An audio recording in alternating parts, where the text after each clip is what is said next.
নমস্কার বন্ধুরা, আমার চ্যানেলে আপনাদের সকলকে স্বাগত জানাচ্ছি। আশা করছি আপনারা সকলেই সুস্থ আছেন, ভালো আছেন।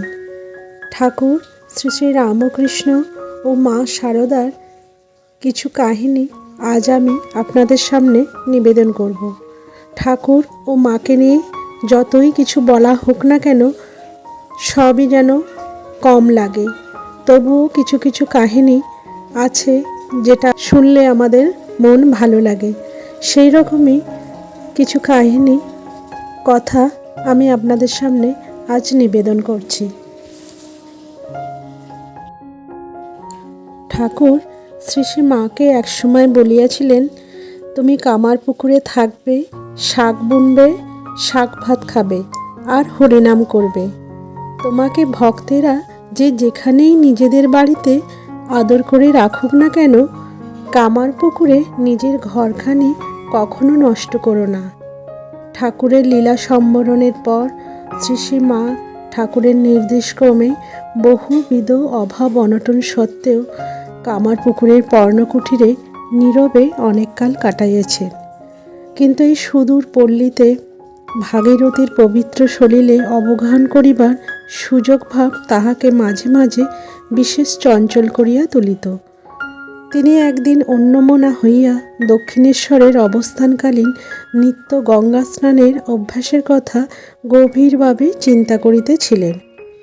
এমনই সময় তিনি দেখিতে পাইলেন, সম্মুখস্থ পথ দিয়ে শ্রী শ্রী ঠাকুর ধীর পদক্ষেপে অগ্রসর হইতেছেন, আর তাহার পশ্চাতে শ্রীযুক্ত নরেন্দ্রনাথ, বাবুরাম, রাখাল প্রভৃতি অন্তরঙ্গ ভক্ত সকল অনুসরণ করিতেছেন। তিনি আরও দেখিলেন, ঠাকুরের পদযুগল হইতে ফেনিল উচ্ছ্বাসে জলের উৎস নির্গত হইয়া তরঙ্গাকারে পুরোভাগে সবেগে প্রবাহিত হইতেছে।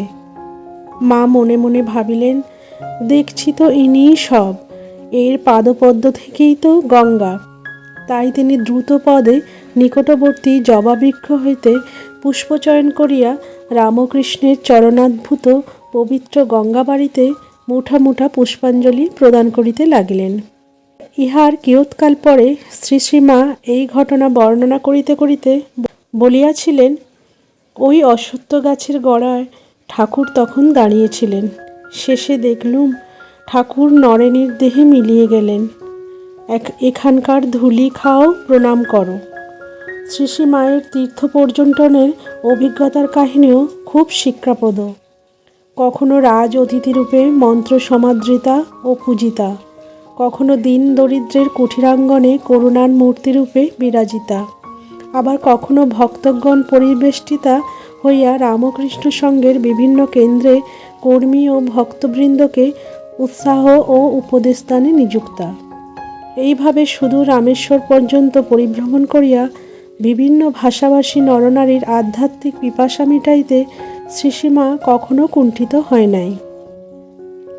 শ্রী শ্রী ঠাকুরের তিরোধানের পর রামকৃষ্ণ সংঘ শ্রী শ্রী মায়ের স্নেহচ্ছায়ে কিরূপ বর্ধিত পরিপুষ্ট হয়েছিল তাহা সংঘের ইতিহাসে স্বর্ণাক্ষরে লিপিবদ্ধ থাকিবে। বস্তুত তাহারই শ্রীহস্ত শ্রী রামকৃষ্ণ সংঘকে অদৃষ্টভাবে নিয়ন্ত্রিত ও পরিচালিত করিয়াছিলেন। 1890 খ্রিস্টাব্দের মার্চ মাসের শেষ ভাগে শ্রী শ্রীমা ভারতের অন্যতম প্রাচীন তীর্থ বুদ্ধগয়া দর্শনে গমন করেন। সেই দিন সেই বৌদ্ধ মঠের অতুল ঐশ্বর্য স্বচক্ষে দর্শন করিয়া এবং সঙ্গে সঙ্গে স্বীয় ত্যাগী সন্তানগণের আশ্রয়শূন্যতা ও অভাবের কথা চিন্তা করিয়া মা প্রাণে তীব্র বেদনা অনুভব করিয়াছিলেন। এই ঘটনাটির উল্লেখ করিয়া জনৈক অন্তরঙ্গ ভক্তকে মা বলিয়াছিলেন, আহা, এদের জন্য ঠাকুরের নিকট কত কেঁদেছি, কত প্রার্থনা করেছি, তবেই তো তার কৃপায় মঠটঠ যা কিছু ঠাকুরের শরীর যাবার পর ছেলেরা সব সংসার ত্যাগ করে কয়েকদিন একটা আশ্রয় করে একসঙ্গে জুটল। তারপর একে একে স্বাধীনভাবে বেরিয়ে পড়ল, এখানে ওখানে ঘুরতে থাকে। আমার তখন খুব দুঃখ হলো। ঠাকুরের কাছে এই বলে প্রার্থনা করতে লাগলুম, ঠাকুর, তুমি এলে, এই কজনকে নিয়ে লীলা করে আনন্দ করে চলে গেলে, আর অমনি সব শেষ হয়ে গেল। তাহলে আর এত কষ্ট করে আসবার কি দরকার ছিল? কাশী বৃন্দাবনে দেখেছি অনেক সাধু ভিক্ষা করে খায় আর গাছতলায় ঘুরে ঘুরে বেড়ায়। সেই রকম সাধুর তো অভাব নেই। তোমার নাম করে সব ছেড়ে বেরিয়ে আমার ছেলেরা যে দুটি অন্যের জন্য ঘুরে ঘুরে বেড়াবে তা আমি দেখতে পারবো না। আমার প্রার্থনা, তোমার নামে যারা বেরোবে তাদের মোটা ভাত কাপড়ের অভাব যেন না হয়। ওরা সব তোমাকে আর তোমার ভাব উপদেশ নিয়ে একত্রে থাকবে। এই সংসার তাপদগ্ধর লোকেরা ক্রমে তোমার কথা শুনে শান্তি পাবে। এই জন্যই তো তোমার আশা। ওদের ঘুরে ঘুরে বেড়ানো দেখে আমার প্রাণ আকুল হয়ে ওঠে। তারপর থেকে নরেন ধীরে ধীরে এইসব করলে। বলা বাহুল্য, শ্রীশ্রীমায়ের এই আন্তরিক ইচ্ছাই পরম কল্যাণী শক্তিরূপে শ্রী রামকৃষ্ণ সঙ্গের আধ্যাত্মিক ভিত্তিভূমিকে দৃঢ় করিয়া রাখিয়াছে। শ্রীশ্রীমাকে লক্ষ্য করিয়া ঠাকুর একদিন বলিয়াছিলেন, তোমার ভাবনা কিসের? তোমায় এমন সব রত্ন ছেলে দিয়ে যাব, মাথা কেটে তপস্যা করেও যা মানুষে পায় না। পরে দেখবে কত ছেলে তোমায় মা বলে ডাকবে, তোমার সামলানো ভার হয়ে উঠবে। শ্রী শ্রী ঠাকুর মহাপ্রস্থানের পূর্বে মাতা ঠাকুরানীর ওপর তাহার অসম্পূর্ণ কাজের সমগ্র ভার অর্পণ করিয়া বলিয়াছিলেন, শুধু কি আমারই দায়, তোমারও তো দায়। নিজেকে দেখাইয়া ঠাকুর বলেছিলেন আর কি করেছে, তোমাকে এর অনেক বেশি করতে হবে। তাই শ্রী শ্রী ঠাকুরের মহাসমাধির পরও এই দায় উদ্ধারকল্পে মর্ত জীবনের শেষ ক্ষণটি পর্যন্ত আত্মনিয়োগ করিয়াছিলেন শ্রী শ্রী মা শারদা। শ্রী শ্রী মা একদিকে যেমন আদর্শ গৃহিণী ও জননী, অপরদিকে তিনি ছিলেন আদর্শ সন্ন্যাসিনী। তাহার তপস্যাপুত জীবনত্যাগের উজ্জ্বল মহিমায় চিরভাস্বর। শত অভাব অনটনের মধ্যেও তিনি চিরপ্রফুল্ল ও অচঞ্চল। গভীর প্রশান্তি ও তৃপ্তি তাহার জীবনের মূল্যবান ভূষণ।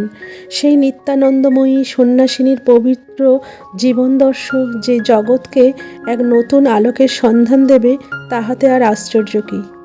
শ্রী শ্রী মায়ের জীবনব্যাপী সাধনা অন্তঃসলীলা ফল্গুর মতোই নিঃশব্দে প্রবাহমানা এবং লোকচক্ষুর অন্তরালে অনুষ্ঠিতা। তো বন্ধুরা, আজকে এই ছিল শ্রী শ্রী মায়ের মা ও ঠাকুরের কিছু কাহিনী। যদি ঘটনাটি আপনাদের ভালো লাগে তাহলে অবশ্যই একটা লাইক করবেন। ততদিনের জন্য আপনারা ঠাকুর মা স্বামীজির আশীর্বাদে সুস্থ থাকবেন, ভালো থাকবেন। ঠাকুর মা স্বামীজির চরণে আভূমিলুণ্ঠিত প্রণাম জানিয়ে আমার এই পাঠটি শেষ করলাম। নমস্কার।